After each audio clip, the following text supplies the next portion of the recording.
Welcome back, gang. In this video, we're going to continue working on our to-do app, Doable. If you haven't seen the previous videos yet, then be sure to subscribe, check out those videos, and then once you're all caught up, come back here and continue on where you left off. Now, in the last video, we started working on a new feature called projects, and we created the model, the controller, and a couple of our views. Now, we can see projects from our database and click on any given project to get more information. Now, this is great and all, but there's no way to currently add a new project from the browser. So let's fix that now. Okay, now.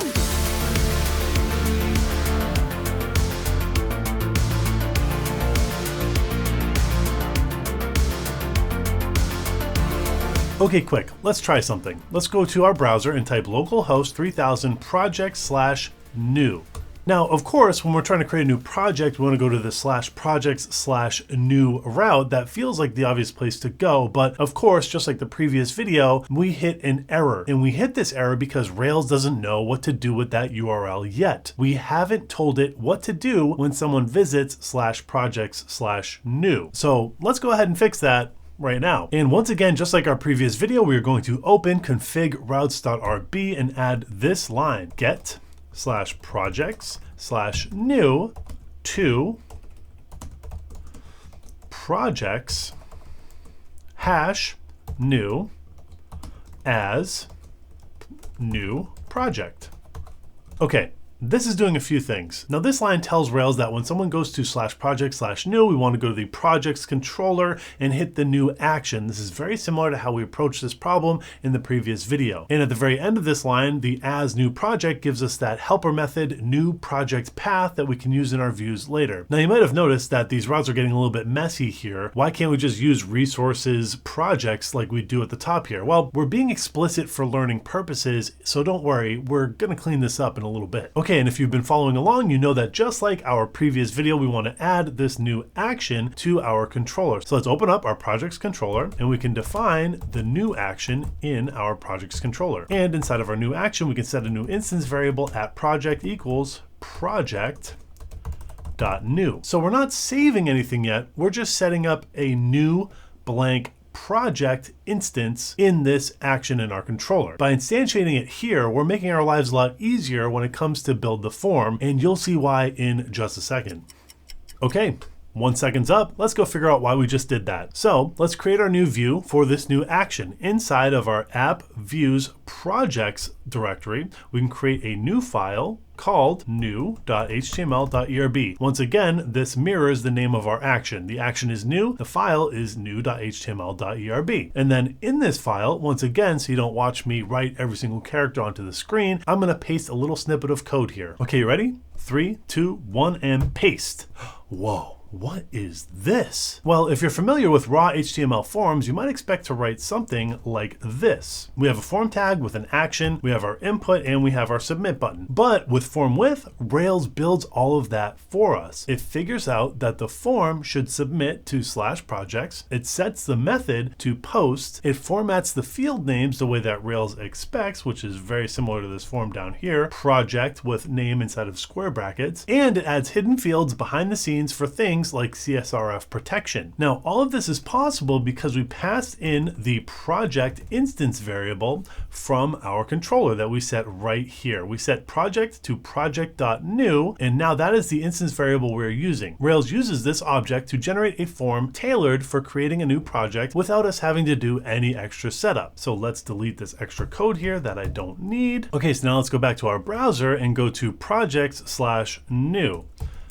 And this should work, but wait, we get another error. Well, as it turns out, the order of your routes actually matters. You see, Rails will match your routes in the order that they appear in the routes file. So what was happening is, since my project/new was happening below projects with the ID as a dynamic part of the route, it was trying to match the project's show action with an ID of new. So keep that in mind. If you see this error, cannot find a project with ID equals new, you probably just need to reorder your routes so that new shows up before ID, so Rails Rails will match against the new route before the show route. If we now go back and hit refresh, we see a new form on our page. Awesome. Now let's just take a quick second and look at this form. We can right click on it and click on inspect, and we can see in our source, Rails has actually created a form that looked very much like the example we gave before. We have the action of /projects, we have the method of post, and we have our label and input for the project's name, and we also have a submit button. This is fantastic. So now let's go ahead and submit the form so we can create a new project, Plan a Vacation. This is great. Click on create and wait, what happened? Well, it doesn't look like much happened, but if we click on our logs over here, we can see no route matches post to projects. That's because we actually haven't created the route or the controller action to create our project. So let's go ahead and do that now. In projects controller, we can add a new action. This action is going to be called create. And inside of create, we can type project equals project.new with project params. Then we can type if our project can save, then redirect to project path with project, else render new.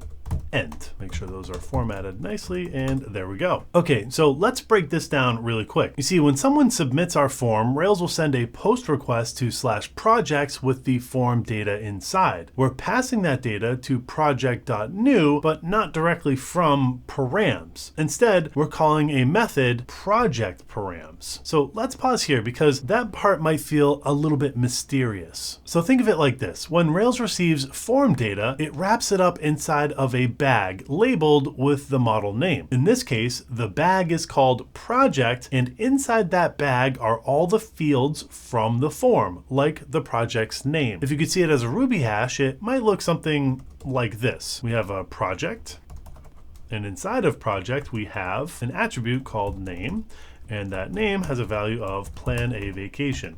So when we say params project, we're actually grabbing this whole bag right here. But we don't want to just take anything. We want to open this carefully and pull out exactly what we need. So that's what project params actually does. So let's add this method for project params at the bottom of our controller. Underneath our create method, we could just type define project params. And inside of project params, we can type params.require project.permit name. So this line here essentially tells Rails, look inside of that project bag and only allow the name field to come through. This right here is called strong parameters, and it's a safety feature built into Ruby on Rails. It helps you protect your app from unwanted or malicious data. See, in here, we're actually making sure the parameters are set up a certain way, and we're only allowing certain values to be passed in. Okay, so really quick, I just want to mention there is a new preferred syntax with parameters in Rails. I used this syntax right here because that's just what I'm used to. I've written that for many years, but moving forward, the new preferred syntax for Rails parameters is params.expect. This is more structured, it's more expressive, and it's the preferred way to do things moving forward. Okay, just wanted to let you know. Let's get back to it. Okay, so now that we've built our project with these project params, we're actually calling save right here. But you see, this doesn't guarantee success. There are all kinds of reasons a record might fail. Missing required fields, invalid data, even database constraints. See, what we're doing here is we're giving our app a chance to ask, is this a valid project? If yes, we want to redirect to the show page because this was successful. We can go back to the show page of this new project you just created. And if not, we re-render the form so the user can try again. So you might have noticed that something has been missing here. And if you did notice, pat yourselves on the back because that's right, we're missing a route for our create action. So down here in our routes file, we can type post to /projects. We want to route that to projects #create. Now, if we go back to our browser and we actually type in plan a vacation into this form, we click on submit.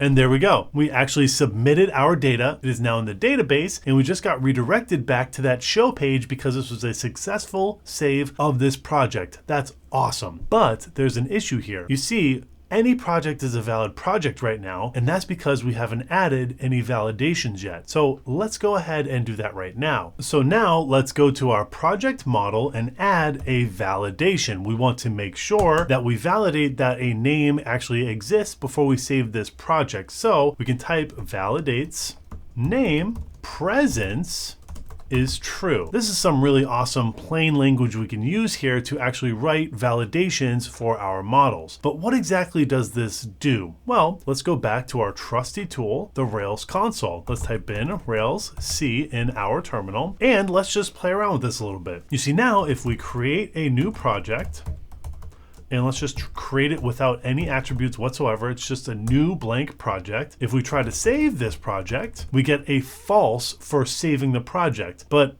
what happened? Why didn't this save? Well, we can type project.valid to check if it was actually valid. And no, it's not valid. But how do we know why it's not valid? Well, you can inspect the project's error messages. We can type project.errors, and we can see that there are actually active model errors on this project. And to get a nice, easier display error message, we can type errors.full_messages. This is the error for our project. Name cannot be blank. Okay, great. So now we're currently validating that a name for a project can't be blank. How do we tell the user? Let's go ahead and do that now. So now in our project's new view, just inside of our form here, let's paste a block and then talk about what this does. So now let's break this down line by line. First of all, we're checking if the project has any errors. When we try to save our project, Rails will run our model's validations as we saw before in the Rails console.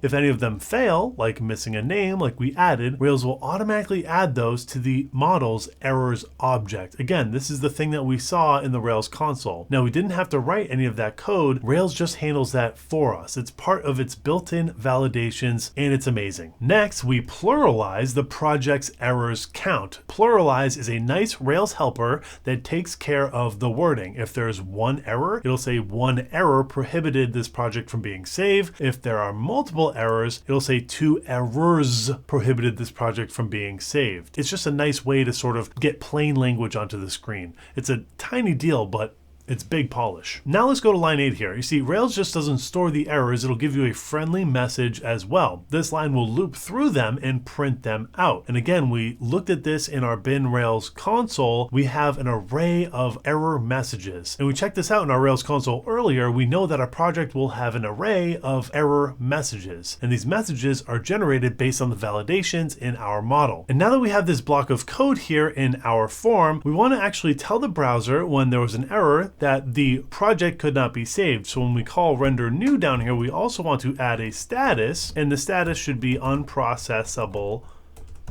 entity. Now this tells the browser that it hit a snag, and it actually returns a status of 422. This is an HTTP status, it is an error status, and then so now the browser knows that there was an error when submitting this form. So if we write our file, we go back to our application here, and we try and create a new project that is empty, we can see that we actually have one error prohibited this project from being saved, name can't be blank. This is pretty amazing. Now these messages are generated based on the validations in our model, but the cool part is that we can change these messages to whatever we want. So when we have this presence validation here, we can change the message on it to be something more friendly, like, did you forget to add a name? ? So now if we go back here, hit refresh, try and create a project, we see that we have a nice friendly error message. So while Rails does have strong opinions, it also gives you a pretty easy way to override them when you need to. Now, I'm not sure if you've noticed, but I actually have a couple of errors here in these projects, and I want to correct some of the mistakes I've made. For one, you may have noticed that there's a project with a blank name. This only happened because we made this project before we added that validation, and validations only applied to new or updated records, not existing data. Now, this happens to everyone, which is exactly why being able to edit a project is important. So let's go ahead and tackle that now. So really quick, let's go to a project show view, and within this show view, let's type /edit. Now we can see here that once again we have an error that states no route matches get project/1/edit, and you may have guessed it correctly, we have to create a new route and then a new controller action and so on and so forth. But let's get started with the route. So let's open our config routes.rb file and type get /projects/ID, which is that dynamic segment we've noticed before, /edit. And we want to route that to projects #edit as edit project. Okay, and just like the show route, we're using a dynamic ID so Rails knows which project we want to edit. And the as edit project section of this line gives us that handy route helper edit project path, which we are going to be using, well, pretty much right now. But first, we haven't defined our controller action yet for projects edit. So let's go ahead and do that first. So in projects controller, we can add this method, def edit.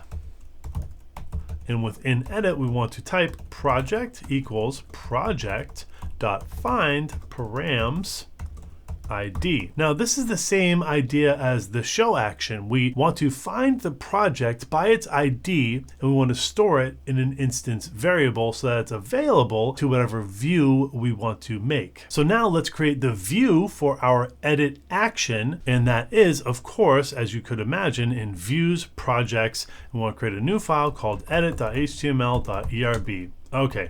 There we go. Now, if we go back to our page and we hit refresh, we don't have any errors, but we're actually displaying nothing. So let's put a form on this view so that we can actually edit our project information. Now, if you remember here, we actually already have a form in new.html.erb. And if you open it up, you'll see it's doing exactly what we need here. It's capturing the name of a project. So let's copy this whole entire thing into this new file that we just created for our edit action. We can copy all of this, go to edit, and hit paste. Except I just want to change this title really quick to be edit project.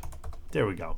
That looks better. So now if we go back to our browser and hit /edit on our project, we can actually see now that we are editing a project, we have our form, and those are the only changes we needed in this file. You see, everything else can stay the same because form width is actually very smart. When we pass it a project that already exists, Rails knows that we're editing this project and not creating it. So actually, let's just go down here. There's one more change I want to make. Let's remove the text from our button here, and we can go back to our page, hit refresh, and we can see here that Rails automatically updates this button to say update project. Rails knows what we're doing, and that's the magic of form width with this project instance variable here. So now when we click on update project in our new edit form, it looks like it might work, but it turns out it actually isn't. You see it's redirecting back to edit, but we see that the project hasn't actually changed. If I add an S to the end here, click on update, it kind of redirects back and nothing's changed here. What's going on? Well, if we check out our logs, we can see that there is actually a routing error. There's no route that matches patch projects/1. That means that we are missing a route and an action for updating our project. So let's go ahead and add that now. Going back to our routes.rb file, let's just add another route that's similar to our create. This one, instead of being a post, is a patch. This is the HTTP verb you would use when you're updating a resource. Patch. And inside of projects, we want to add the ID because Rails is going to be working on a specific project, and we want to route this to projects #update instead of create. Now we actually want to go back to our projects controller and we want to define a new action. This one is going to be very, very similar to create. We're going to paste the create action down here. We're just going to clean up a little bit right here. And we're going to call this action update. And within our update action, we are going to, instead of creating a new project, we're actually going to find the project that was passed in with params ID. Then we want to change this line right here because we're not saving a new project. We're actually calling project.update, and we can pass in the same project params because it's the same exact form as before. Remember, our project params allowed us to require the project object, and we permit the name param that comes out of it. And if we update the project correctly, we want to redirect to our project path. And again, if this doesn't work, then we want to render instead of new, edit, because we want to go back to our edit form with the status of unprocessable entity. So let's go back to our new edit form here and see if it works. If I type S for plan a vacations, I click on update project. There we go. It redirected back to the show view, and now we see our updated project. This is fantastic. So we can go back to our projects. We can go to, say, house repairs, go to edit, and somewhere in here we can type, well, actually, let's just test our validations really quick.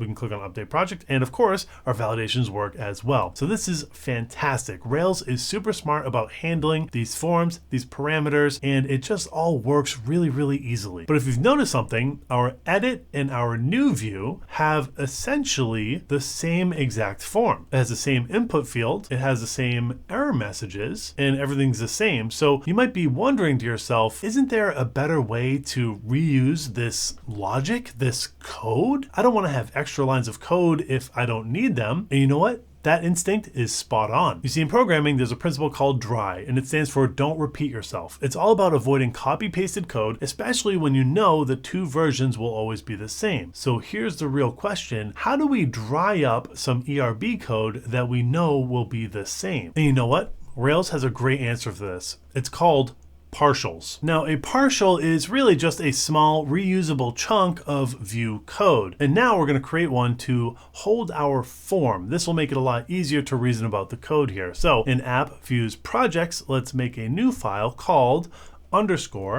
form.html.erb. Now, the underscore at the beginning of this file name isn't just a style thing. It's actually part of Rails's convention. It tells Rails that this is a partial and it's not a full page. So now let's go back to our edit.html.erb file, and we can copy everything inside of this form here and paste it into our new form partial, just like that. Then in both new and edit, we want to actually replace this whole entire form with a very simple line of code that says render form project is project, the instance variable. Now this tells Rails that we want to render the underscore form HTML ERB partial and give it access to a local variable called project. So now inside of our form partial, we actually want to replace every instance of @project with just project, because we don't have an instance variable anymore. It's now a local variable that's being passed into this file from another file. So for every instance of @project, we can go through and just remove the @ symbol. And that's all we really have to do there. We can write this file, and then we can go back to our edit form, copy this, go to our new form, and actually paste it and remove all of the old stuff. So now we have three really great files. We have our edit view, which just renders our form and passes in a project. We have our new view, which again renders our form and passes in a project. And we have our form partial, which actually has all of the form stuff in it. This is cleaner code and it's shared logic. So now if we go back to our project here, we can actually update the name of something and click update, and everything should work exactly the same. If we actually type edit again, we can change this to a project in all caps because we're yelling now. We click on update project and great, everything works exactly the way it did before. Now you might be wondering, why do we have to pass in project @project? Couldn't we just use the @project instance variable inside of our partial? Well, technically, yes, Rails would let us do that. But this is one of those moments where being explicit is just a little bit better. You see, by passing in a local variable, we're basically saying that this partial needs a thing called project, and we're giving it exactly that. And it also makes our partial more flexible. You might have different names for projects depending on different views, or maybe like a different action in your controller. It actually might name this object something different, like let's say archived project or feature project, but no matter what, according to form, it's just the project. So it just makes things a little bit more straightforward by being explicit. The form expects project, and we can pass in project, and the instance variable can be named whatever it is. That's the power of being intentional. It just makes this code easier to reason about overall. So right now, when you create or update a project successfully, the app just kind of redirects you back to the show view for that project. Now this works, but there's no real confirmation. There's no feedback. It kind of feels like, did that even do anything? So let's fix that now with something special in Rails called a flash message. In our project's controller, we actually want to update our create action like this. Well, first of all, let's actually just clean up what we have here, just make it look a little bit neater. But if project.save, we want to add a new line, and we want to type flash notice equals project saved successfully. Actually, instead of saved, let's make that created because we want to tell the user that the project was created. But now in our update action, we can do the same thing. We can add a flash notice that says project was updated successfully. Okay, so what is this? You see, Flash is a special hash that Rails gives you. You can store messages in it like success or error notices, and Rails will make them available on the next request. So when you redirect after saving something, the message will be waiting on the next page. So now if we try and create a new record, something new, well, nothing actually happens. Well, what gives? You see, we added the flash notice whenever someone creates or updates a project, but where should that message actually appear? We can actually access these flash messages very similar to our errors in the form here, but we don't want to put it in the form. We don't want to put it in just edit or new because it'll only show up on those pages. We want to put it somewhere else. Let's put it in the layout file. You see, every Rails app has a default layout file. You can think of it as an outer wrapper that wraps around your views. So things like maybe a nav bar at the top, those should live in the layout file. So let's go to our layout/application.html.erb. This is where we will find our default layout. Okay, so now somewhere in our body tag, ideally near the top, we want to add this code right here. Now this code basically says if I have a flash notice message, I want to add a new paragraph with the class of flash, and I want to display that flash notice. That's it. So now let's test this out. Anytime we edit or update a project, we should see project created successfully or project updated successfully. So now let's create a new project. This is a new one. We hit create and yep, we see project was created successfully. Now, if we edit that project, we can actually see here again, project was updated successfully. So there we go. We now have friendly confirmations when we update or create a new project. Now you see this will actually disappear on the next request. So if I hit refresh, that'll go away. Rails automatically clears the flash after one page load. This is just a nice little touch to our app that makes the app feel more real. And it took very little work. Pretty fun. Okay, now nothing lasts forever, including our projects. It's time to learn about deleting them. So now let's open our config route.rb file and we can add a new route, delete/projects/ID, and we want to route that to our projects controller. #destroy is the action. So this should look familiar to you by now. It's the same path we used for the show page with projects ID, but here's something important. In this path, we aren't using the get request, we're using delete, and delete is an HTTP method. So let's wire up the controller now inside of our projects controller. So now in our controller, we actually want to create a new action. This action is called destroy. You can remember that that's the action that we route this request to in our routes.rb file. And inside of destroy, we want to have an instance variable of project. We want to set that to project, the model project.find params ID, because that's the ID that's coming to us based on this route. We want to type project.destroy. Then we want to set one of our new flash notices, and we want this to say project deleted. Then we want to redirect to our project's path. That is our index path to show all of our projects. So you see here in this action, we are finding the project by its ID, we're deleting it from the database, and sending the user back to the list of projects with a quick flash notification. It's short, it's simple, and it's effective. So now let's add a way for a user to actually delete a project from the show page. In the show page, we can add a new button to, and the button is going to be named delete project.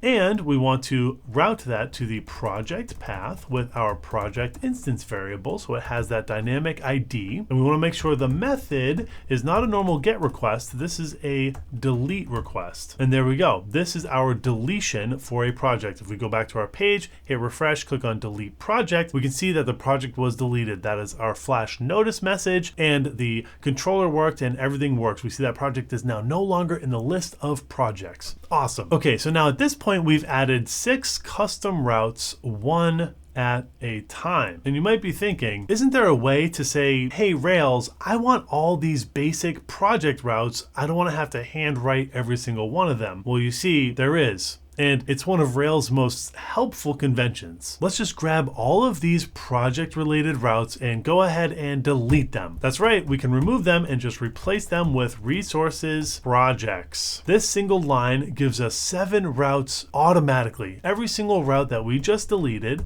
all of these are given to us by the resources projects helper method in our routes.rb file. And not to mention, this actually gives us all of our little helper methods as well, like new project path, edit project path. All of those things come built in to the resources projects helper method in our Rails routes.rb file. This is less code, less chance of typos, and it's way easier to maintain. So let's go to our project, hit refresh, and of course, all of our routes work the exact way they should. This is all fantastic. Everything's great. Okay, so now you've just added full create, update, and delete functionality to our projects resource, and they were all written by hand. We didn't use the scaffold command here. We actually just followed along the conventions, and we saw how all these pieces fit together. We saw how forms connect to controller actions. We saw how Rails can handle validations behind the scenes, and how Flash messages can give your app just a little bit more polish. We refactored our repeating code into a partial. Do you remember form.html.erb? I do. And we made our views easier to maintain. And maybe without realizing it, we started to think like a Rails developer. Because now we're not really thinking about like, how do I just make this work? Now we're thinking, what's Rails' way to solve this? And you see, that shift really matters. Okay, so what do we have right now? You see, we have our projects and we have our to-dos,